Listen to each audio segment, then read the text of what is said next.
तो मैं आज आप लोग को मणिपुर का विलय भारत में कैसे हुआ उसके बारे में बताएंगे। तो ये पार्ट 1 है। मणिपुर के बारे में आधा आज बता दूंगा और आधा कल बता दूंगा कि मणिपुर का भारत में विलय कैसे हुआ।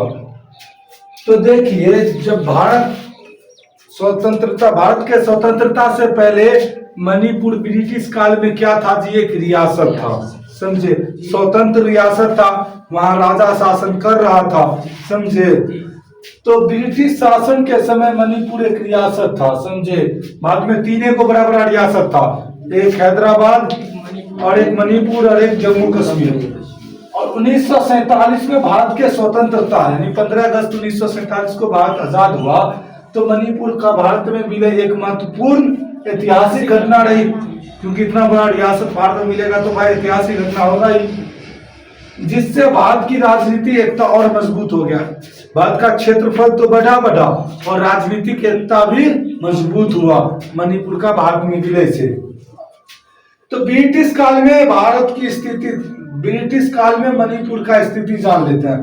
तो ब्रिटिश काल में मणिपुर, देखिए ब्रिटेन वाला जो भारत ने यहाँ भारत से अपना स्वायत्तता छोड़ा था, तो यहाँ के रियासत को बोला कि या तो तुम पाकिस्तान में मिलना चाहोगे तो पाकिस्तान में मिला लो अपने रियासत को, या फिर तुम भारत में मिलना चाहते हो तो भारत में मिल जाओ, या फिर तुम क्या जी स्वतंत्रता रहो, तीनों में से एक काम करो। समझे, तो मणिपुर क्या बोला कि मैं जो है ना खुद स्वतंत्रता रहूंगा, नहीं भारत में मिलूंगा और नहीं पाकिस्तान में मिलूंगा, मैं स्वतंत्र रहूंगा। समझे, तो मणिपुर एक स्वतंत्र रियासत थी ब्रिटिश काल में। और यहाँ का राजा कौन था जी, बौद्ध चंद्र सिंह। हैदराबाद को क्या जी, हैदराबाद को ऑपरेशन पोलो के तहत भारत में मिलाया था। अब विलय किया कौन किया था, सरदार वल्लभ भाई पटेल। समझे, इसलिए भारत का बिस्मार्क कहा जाता सरदार वल्लभ भाई पटेल को। और फिर मणिपुर का विलय कैसे हुआ, तो वैशक मताधिकार के आधार पे। किसके आधार पे जी, वैशक मताधिकार के वैशक मताधिकार। हैदराबाद का हुआ था ऑपरेशन पोलो के तहत।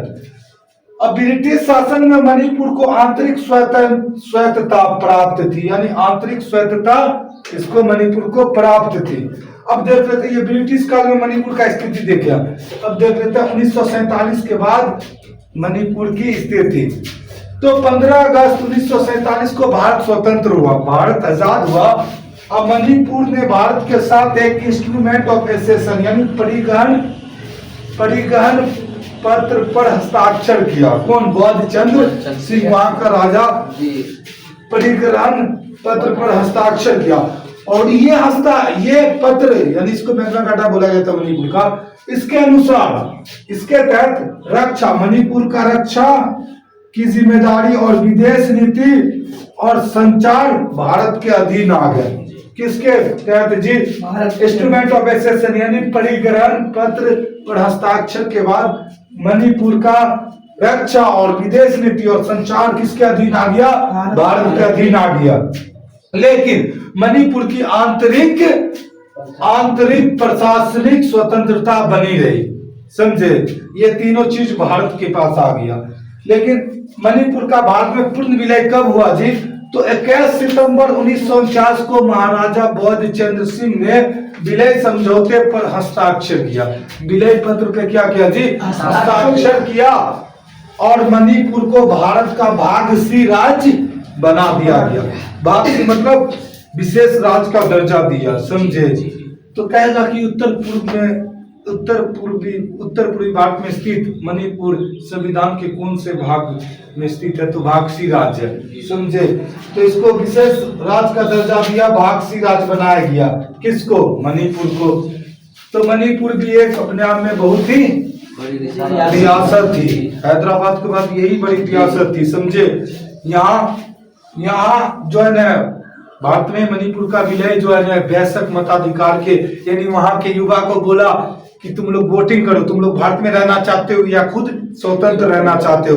तो वो लोग वोटिंग किया कि मैं भारत में रहना चाहता हूँ। समझे, तो एकमात्र राज्य है मणिपुर रियासत की, इसको वैशक मताधिकार के आधार पर मिलाया गया। Thank you.